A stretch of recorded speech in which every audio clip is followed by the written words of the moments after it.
தினம்தோறும் விளக்கேற்ற நல்ல எண்ணெய் இதயம் நல்லெண்ணெய். கலைஞர் அவர்கள் காலத்துலேருந்து அப்பாவும் அவரும் நண்பர்கள்.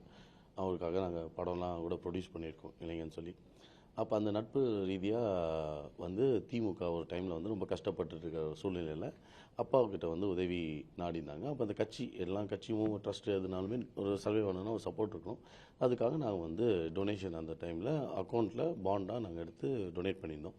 டொனேட் பண்ணி அந்த கட்சியெல்லாம் ஆட்சிக்கு வந்தாங்க. எல்லாம் முடிஞ்சதுக்கப்புறம் வி கெப்ட் அ ரிக்வெஸ்ட். இந்த மாதிரி 10 லட்சம் மக்கள் இன்க்ளூடிங் விஷுவலி சேலஞ்சாக இருக்கட்டும், ஊனமுற்றோர்களாக இருக்கட்டும், முன்னாடிலாம் பார்த்தோன்னா பஸ் ஸ்டாண்டு ரோட் சைட்லலாம் இவங்கெல்லாம் லாட்ரி டிக்கெட் விற்று ஒரு செல்ஃப் ஹெல்ப் மாதிரி சுய உதவி குழு மாதிரி அவங்க பாட்டுக்கு தனியாக ஒரு செல்ஃப் சஸ்டெய்னிங்காக லாபம் சம்பாரித்து பண்ணிகிட்டு இருந்தாங்க, இன்க்ளூடிங் முதியோர்கள்லாம். ஸோ அப்படி இருக்கும்போது இந்த மாதிரி ஒரு வாய்ப்பை திரும்பி மீண்டும் லீகலாக கொண்டு வர முடியுமான்னு நாங்கள் ரிக்வெஸ்ட் வச்சோம். இது மூலிமா தமிழ்நாடு கவர்மெண்ட்டுக்கு வருஷத்துக்கு 7,000 கோடி ஜிஎஸ்டி ரெவென்யூ வருங்கிறத ப்ரொப்போசலை சப்மிட் பண்ணோம். பட் ஆனால் அதுக்கு அவங்க காது கொடுத்து கேட்காம நாங்கள் ஒரு வாட்டி கேட்டதுக்கப்புறம் அப்புறம் என்ன சொன்னாங்கன்னா, இதெல்லாம் ஏன் லீகலாக பண்ணுறீங்க, இதை நீங்கள் இப்போ எப்படி நடந்துகிட்ருக்கோ இல்லீகலாக நீங்கள் பண்ணுங்கள், இதை நீங்கள் இதை லீகலாக பண்ணக்கூடாதுங்கிற மாதிரி சொன்னாங்க. நாங்கள் ரொம்ப ஸ்டப்பனாக இருந்தோம். ஏன்னா இது தொழில் எங்கள் அப்பா எப்போ சொல்கிற மாதிரி ஒரு அந்த குழந்தைங்களுக்கோ அடுத்த ஜென்ரேஷன் நம்ம சொத்து சேர்த்து வைக்கலைன்னா கூட நம்ம வழக்கோ இந்த மாதிரி கேசஸ் நம்ம விட்டுட்டு போகக்கூடாது அப்படிங்கிறது ரொம்ப தெளிவாக டே ஒன்லேருந்து அவர் இருப்பார். அப்போ அதனால் அவர் இந்த மாதிரி விஷயம் நாங்கள் பண்ண மாட்டோம், எதாக இருந்தால் லீகலாக பண்ணுறோம், நாங்கள் லீகலாக ஒஃபிஷியலாக பண்ணுறோம், இன்க்ளூடிங் டொனேஷன்ஸ் கூட நாங்கள் அதனால எல்லாமே லீகலாக நாங்கள் கொடுத்தோம். ஆனால் அதை அவங்க டினை பண்ணிட்டு இந்த மாதிரி பண்ண சொன்னாங்க. அப்புறம் நாங்கள் சரி வேறு ஏதாவது ஆப்ஷன் இருக்குமோ, இதில் நிறைய ஸ்கேம் டாஸ்மாக் ஊழல் end to end QR code போட்டு டிரான்ஸ்பரண்ட்டாக பண்ணலாம். இப்போ 3000 கடை இருக்குன்னா 3000 கடை லைசன்ஸ் இல்லாமல் எதுக்குமே லைசன்ஸ் இல்லாமல் ஓட்டிகிட்ருக்காங்க. ப்ளஸ் பாட்டிலுக்கு அதிகமாக வச்சு விற்கிறாங்க. அது போக பாரில் டேரெக்டாக மேனுஃபேக்சர்லேருந்து டேரெக்டாக பார்ஸ்கே சப்ளை பண்ணி அதில் ஒரு பெரிய ஊழல் நடந்துருக்கு. ஸோ இதெல்லாம் end to end track and trace போட்டு நம்ம கம்ப்ளீட்டாக யூபி, கர்நாடகா இந்த மாதிரி ஆந்திராலாம் பண்ணுற மாதிரி நம்மளும் பண்ணி எண்ட் டு எண்ட் டிரான்ஸ்பரண்ட்டாக பண்ணி நம்ம பண்ணலாங்கிற போது அவங்க அதையும் ரிஜெக்ட் பண்ணிவிட்டு, நீங்கள் 1000 கோடி வேணால் காசாக கொடுத்துட்டு நீங்கள் இதை தனியாக நீங்களாக பண்ணிக்கோங்க அப்படிங்கிற மாதிரி அதையும் இல்லீகலாக பண்ண சொன்னாங்க. அதையும் நாங்கள் திரும்பி இதே தான் சொன்னோம். நாங்கள் காசு சம்பாதிக்கலனாலும் பரவாயில்ல, எங்களுக்கு போதுமானது இறைவனால் எங்களுக்கு இருக்குது. பட் ஆனால் இந்த மாதிரி நாங்கள் தவறான செயல் செய்ய மாட்டோங்கிறதுல நாங்கள் தெளிவாக இருந்தோம்.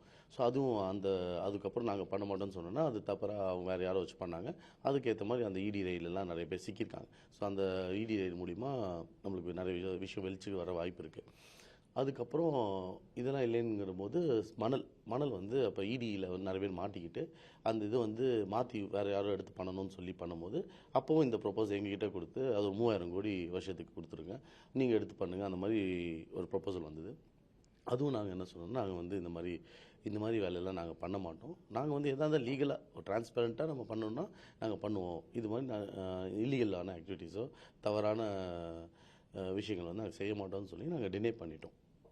இப்போ ட்ரக் மாஃபியா சொல்லிட்டு இருக்காங்க, ஸ்டேட்டில் ட்ரக் மாஃபியா ரொம்ப அதிகமாகிட்டு இருக்கு அப்படின்னு நீங்களும் இங்கேயும் நிறைய அலிகேஷன் வச்சுருக்கீங்க. இது என்ன அதில் சொல்லுவாங்க? இப்போ ட்ரக்ஸ் பார்த்திங்கன்னா இப்போ திரு உதயநிதிக்கும் அவங்களுக்குமே டைரக்ட் லிங்க் இருக்குதுன்னா, இப்போ இந்த அரெஸ்டான ஒரு ஜாஃபர் சாதிக்கு டேரெக்டாகவே அவங்க மீட் பண்ணி அவங்க கூட தொடர்பில் இருந்திருக்காப்புல. அவர் படமும் ப்ரொடியூஸ் பண்ணியிருக்காங்க, அந்த குடும்பத்தோட படத்தெல்லாம் ப்ரொடியூஸ் பண்ணிட்டு இருந்திருக்காப்புல. இவங்க இது மட்டும் இல்லை, இவங்க எல்லாமே கிட்னியில் கூட ஊழல் செய்கிறாங்க. இந்த ட்ரக்ஸ் என்ன ஆகுதுன்னா ரொம்ப மோசமான விஷயம்னா, சின்ன குழந்தைங்க இன்றைக்கி ஸ்கூல் போகிற குழந்தைங்க டீச்சர்ஸ்லாம் நான் பேசும்போது அவங்க என்ன சொல்கிறாங்கன்னா, இன்றைக்கி குழந்தைங்களாம் போதைப் பொருளில் என்ன அவங்க என்னால் கிளாஸ் ரூமில் அட்டென்ஷன் கூட இல்லை, அவங்க ஏதோ நம்ம டீச்சர் ஏதோ பேசுகிறாங்க, அவங்க ஏதோ பண்ணிகிட்ருக்காங்க, ஏதாவது இவங்களை போய் கேள்வி கேட்க போனால் அடிக்க வராங்க, உதைக்க வராங்க. இது ஸ்கூல் சில்ட்ரன். ஸோ அதனால் இன்றைக்கி ரொம்ப மோசமான ஒரு அவல நிலை தான் இருக்குது. இதனால் என்ன ஆகுது, நிறைய ரேப்ஸு, மர்டர்ஸு, ரேப் அண்ட் மர்டரு இந்த மாதிரி அது சின்ன குழந்தைங்க, அதுவும் திமுக பிரமுகர்களே 2.5 வயசு குழந்தை, இந்த மாதிரி ஏகப்பட்ட அலிகேஷன்ஸ் திமுக மூலிமா இந்த ட்ரக் கல்ச்சர் மூலிமா வருது. இந்த ட்ரக் கல்ச்சர் என்டர்டெயின் பண்ணுறதே இந்த திமுக தான் என்டர்டெயின் பண்ணிகிட்ருக்காங்க. அதை கம்ப்ளீட்டாக ஒழிக்கணும். இது கம்ப்ளீட்டாக இந்த சிஸ்டமில் சிங்கப்பூர் மாதிரி ஒரு ரொம்ப ஹார்ஷான பனிஷ்மெண்ட் இருக்கணும். இது ஏன் பண்ண மாட்டுறாங்கன்னா, இதில் இவங்களுக்கு இந்த ஃபேமிலிக்கு டைரக்ட் இன்டென்ஷன் கனெக்ஷன் இருக்கனால இதை பண்ண மாட்டுறாங்க. நிறைய இடங்களில் வெஹிக்கிள் செக் பண்ணும்போது நிறைய பணம். ஆமாம், இப்போ ஏன்னா நீங்கள் பார்த்தீங்கன்னா, நீங்கள் நியூஸில் 1300 கோடி மேலே ஒர்த் ஆஃப் 1300 கோடிக்கு மேலே பணமும் ரொக்கங்களும் பரிசு பொருட்களும் மாட்டியிருக்கு. அதில் வந்து 500 கோடிக்கு மேலே கேஷாகவே மாட்டியிருக்கு. இவ்வளோ பெரிய கேஷ் மாட்டுதுன்னா இது பின்னாடி என்ன நம்ம தெரிஞ்சுக்க வேண்டியது, இந்த மாதிரி இல்லீகல் மணி, இந்த இல்லீகல் மணி புழக்கத்தில் அதிகமாக இருக்குங்கிற காரணத்தில் தான் மாட்டி. இதே மாதிரி செந்தில் பாலாஜி பார்த்திங்கன்னா கரூர்லேருந்து ஒரு 200 பேர் 300 பேர் 400 பேர் டீமை போட்டு அங்கேருந்து பெரிய அமௌண்ட்டை வந்து மூவ் பண்ணி ஓட்டுக்கு 10,000 கொடுத்து பிளான் பண்ணலான்னு சொல்லி எடுத்து வந்திருக்காங்க. அது அங்கே இருக்க மக்கள்லாம் கண்டுபிடிச்சி அதை சிக்க வச்சு பெருசாக அதுக்கு ப்ரெஸ் மீட் கொடுத்ததில் அவர் வந்து நான் ஜனநாயகம், நான் வந்து இதெல்லாம் பண்ண மாட்டேன்னு சொல்லியிருக்காப்புல.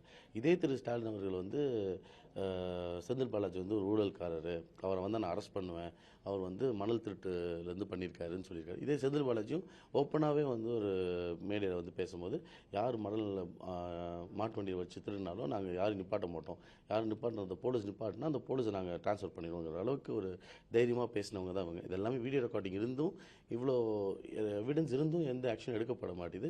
இன்றைக்கி ஊடகங்களும் எல்லாமே விலைக்கு போகிறதுனால என்னென்னா யாருமே வந்து இதை நியூஸை எடுக்க மாட்டுறாங்க. எல்லாத்துக்குமே அவங்க வந்து பெரிய ஒரு அமௌண்ட்டு கொடுத்து செட்டிங்ஸில் வச்சுருக்கனால யாருமே வந்து எடுத்து போட மாட்டுறாங்க. நானும் எவ்வளோ இதை ஸ்ட்ரெஸ் பண்ணி விசில் ப்ளோவராக நான் சொல்லிகிட்ருக்கேன், இதை யாருமே சீரியஸாக எடுத்து பேச மாட்டுறாங்க. சொன்னேன் இதில் ரொம்ப முக்கியமான விஷயம், இதில் இவ்வளோ வரும்போது கூட இந்த டிவிக்கேன்னு ஒன்று இப்போ புதுசாக வந்து ஒரு ஃபுல் ஃப்ளெஜ்ல வெளிவாக்கத்தில் இந்த மாதிரி சூழ்நிலைகளுக்கு அரௌண்டாக இருக்கும்போது நீங்கள் என்ன இதுக்கு ரியாக்ட் பண்ண? இல்லை, நான் டே ஒன்லேருந்து சொல்லிட்டுருக்கேன், ஆதவ் அர்ஜுனா ஒரு ஸ்லீப்பர் செல். அவர் என்றைக்குமே வந்து அந்த கட்சி நல்லா வளர வேண்டிய கட்சி. பட் ஆனால் இவர் அங்கே உள்ளே இருந்து நிறைய வேலைகள் தவறாக திமுகவுக்காக சேர்ந்து செஞ்சிட்ருக்காப்புல.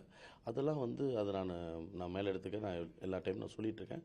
இந்த பர்சனை வந்து அவங்க கண்டிப்பாக சீரியஸாக வாட்ச் பண்ணி கண்டிப்பாக சில ஆக்ஷன் எடுத்தால் தான் அந்த கட்சி நல்லா வளர வாய்ப்பு இருக்குது. தேங்க்யூ.